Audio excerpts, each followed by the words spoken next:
Hello friends.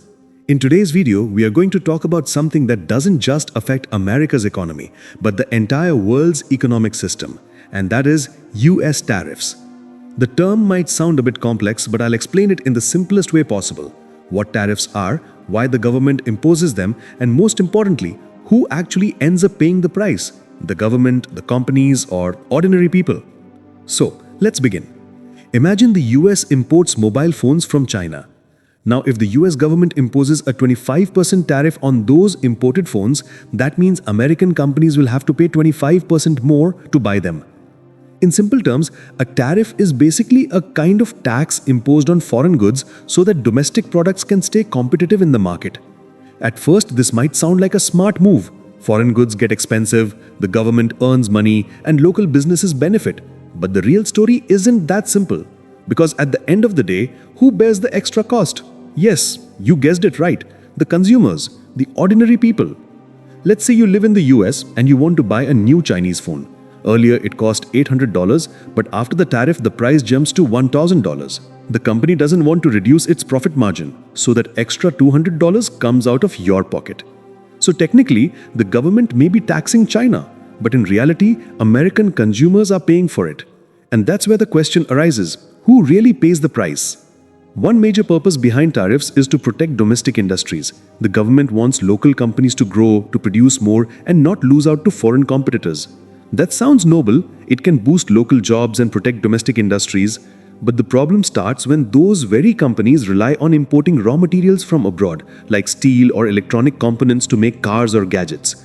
When tariffs are placed on those raw materials, the cost of production rises and eventually the prices of finished goods go up too. And again, who suffers? The consumer. This creates a chain reaction. The government assumes that making foreign goods expensive will boost domestic sales, but often the opposite happens. When prices rise too much, people simply buy less. Companies then see lower sales, production slows down, and even jobs start disappearing.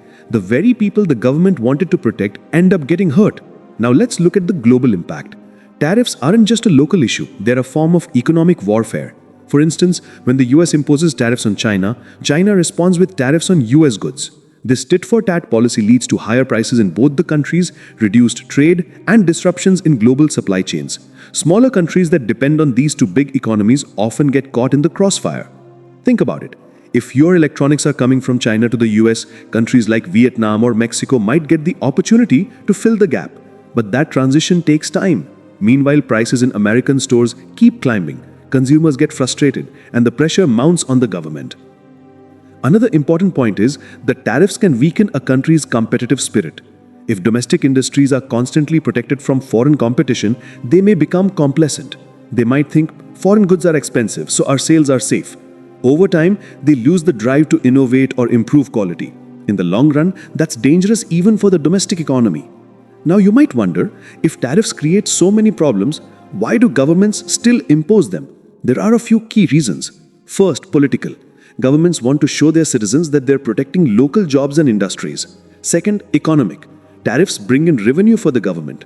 Third, strategic. Sometimes tariffs are used to pressure another country, like saying, if you tax our goods, we'll tax yours. It's part of trade diplomacy. But there's a side effect. Inflation.